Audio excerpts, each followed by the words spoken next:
you're watching the Policy Times, world's first policy and development media.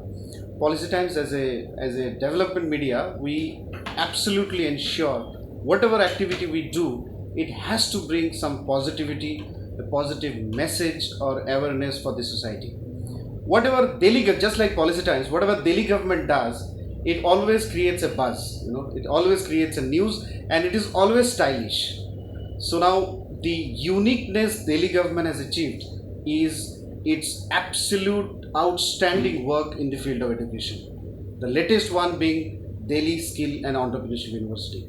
And today I am really excited and honored to sit with the leader, the educator who is leading this institution. Now it has though started, but it is going to take a very important shape, and it is going to transform the way education done in Delhi. Ma'am, Professor Dr. Neharika Vohra, ma'am is Honorable Vice-Chancellor of this Delhi Skill and Entrepreneurship University. Before here, she was with the Indian Institute of Management for 22 years, teaching organizational behavior, what I understand. And she did her PhD from University of Manitoba from Canada, if I'm not wrong. So coming from there, and also having the knowledge and exposure of the Indian Institute of Management, now it's time to give it back to the students of Delhi. Ma'am, welcome. Thank you. And thank you so much for joining us today. Ma'am, first thing I want to know, what is the mission vision of this Delhi Skill and Entrepreneurship University, and how uniquely, given your experience and exposure that you got from abroad, from your education to the IIM, how uniquely you want to offer for the students of Delhi? Okay. So the Delhi Skill and Entrepreneurship University is specifically designed to be able to cater to the current skill gap that the industry faces. The industry does not have access to skilled and talented people on one hand, and of course we all know that unemployment is at its highest at this point of time. We want to really bridge the gap between those who are looking for jobs and the industry who is looking for talented people. And I think the gap can only ever be filled when the people who are looking for jobs bring to their jobs skills and the attitude that makes them more employable. So we are at Delhi Skill and Entrepreneurship University. Really, our mission and vision is to focus on skilling, upskilling, reskilling, right? Which would help every citizen to do a little better or a little different from what they are today. Thank you, ma'am. And very interestingly, this is our first physical meeting, interview after pandemic, 1.5 years later. So, ma'am, the next thing I want to understand from you, because what I understand, you did your PhD in social psychology, and I think that is the most important subject today, understanding the India's diverse culture, and now post-pandemic diverse challenges that are going to come in education. I want to come to that. Before I come to this question, is a recent survey said that around 10 crore students, due to the pandemic pressure, it is very the survey is saying that their students will not come back to classrooms. Hence, it is giving a very tough challenge to educators, whether they are private or governments, to bring back or attract those students back to classroom. So, what would be your advice? Because you taught organizational behavior and then PhD in social psychology. So, how can educators understand psychology and behavior and bring back those? So I think the change is here to stay.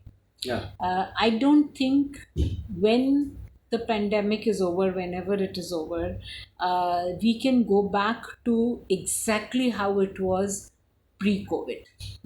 We will need to rethink how education gets delivered. What can be taught in a self-learning manner has to be taught in the self-learning manner. Google is here to stay. A large part of information can be accessed using search engines like Google.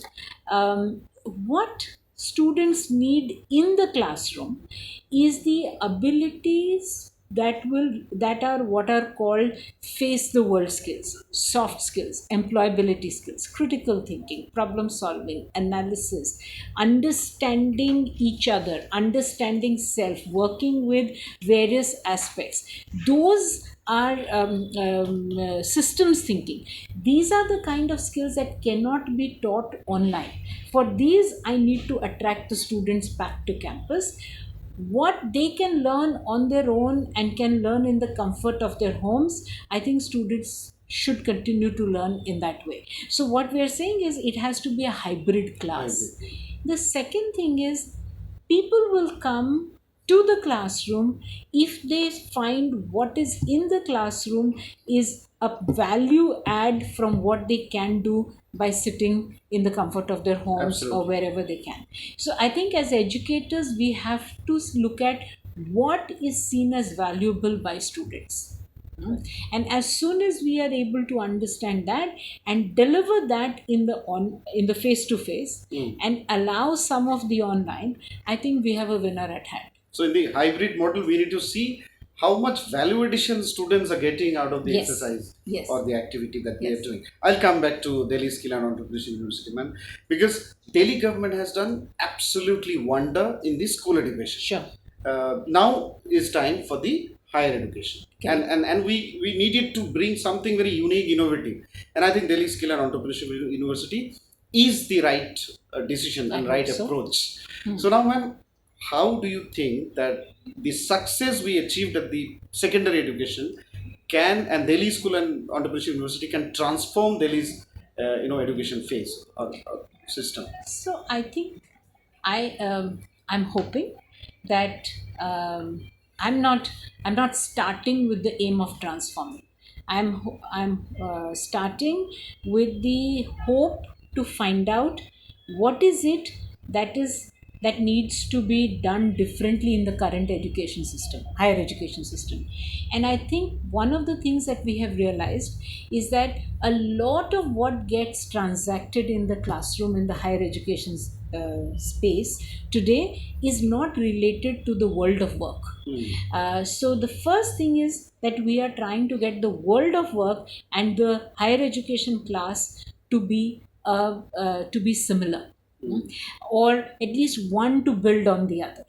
And I think that is our first starting point. I'm not saying that we will give jobs to everybody, but Right. I'm saying that we will create a workforce that is not at the end of the degree thinking what to do now. Yeah, which, but because by the time they finish their degree, they already have options to work with. and and also, I think I would say that we would have succeeded when people are willing to invest in their own learning, and people are willing to say, I am, my end goal, my highest goal is not a government job. My highest goal is to say that I do what I like to do and I do it well. That is the attitude I would like to bring in this education space. Excellent, excellent objective, and I think now what would be the roadmap, man? Now the process has started. As I can see, the campus is here. Now, what is the roadmap and how do you want to go it? And what are the innovative kind of courses you are launching, which will help a student to achieve what you just mentioned?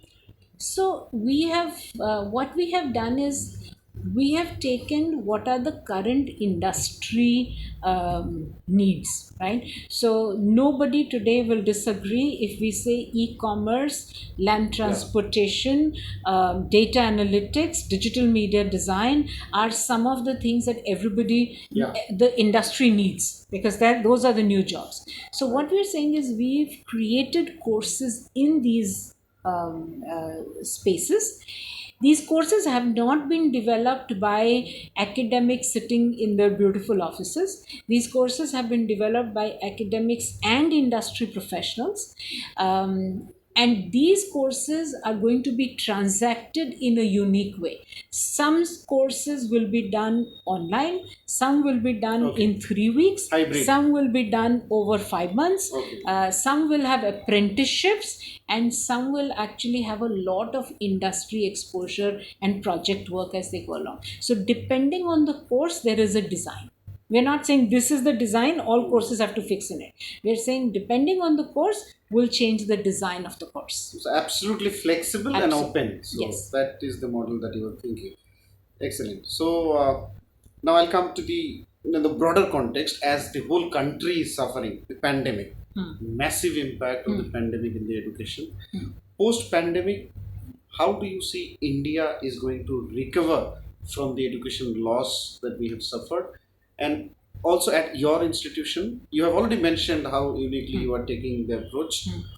How do you think other universities should take, university or education institutions should take steps to recover the loss that we have done? So I think what we have lost is the hustle and bustle of the student in the campus, right? We have lost the touch with the student, Very true. the physical touch with the student. I don't think we can go back to it fully, but I think we need to create new ways of hustle and bustle in the campuses. And I think we need not only think of a traditional student walking into my campus. I would like people of all ages and all walks of life to see the university as a haven for learning.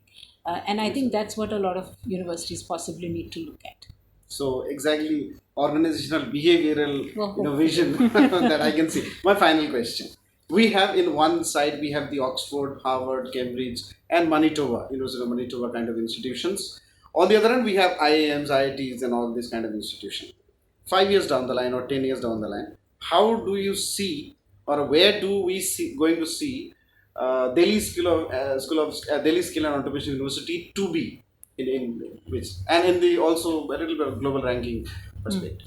So my sense is within 5 years, I would like to be able to be a place where students come because they're interested in the subject, not because this is an aspirational university to get in. So I need to create courses which are aspirational for the students and the industry. I want to be a place where students learn for life the learning to learn skill, and students keep thinking of how can we get back to the place to learn the best. Thank you. Thank you. Thank you so much, ma'am, Thank you. for Chancellor of Delhi Skill and Entrepreneurship University. As we can see, a dynamic leader, now an educator, going to contribute immensely and uniquely, which this Delhi Skill and Entrepreneurship University has already created a buzz in the news, and it is everywhere. The whole country today are talking about this university, and a lot of expectations from it. Now, with an able leader like her, I think we are going to see a lot of change. Thank you. Keep watching the Policy.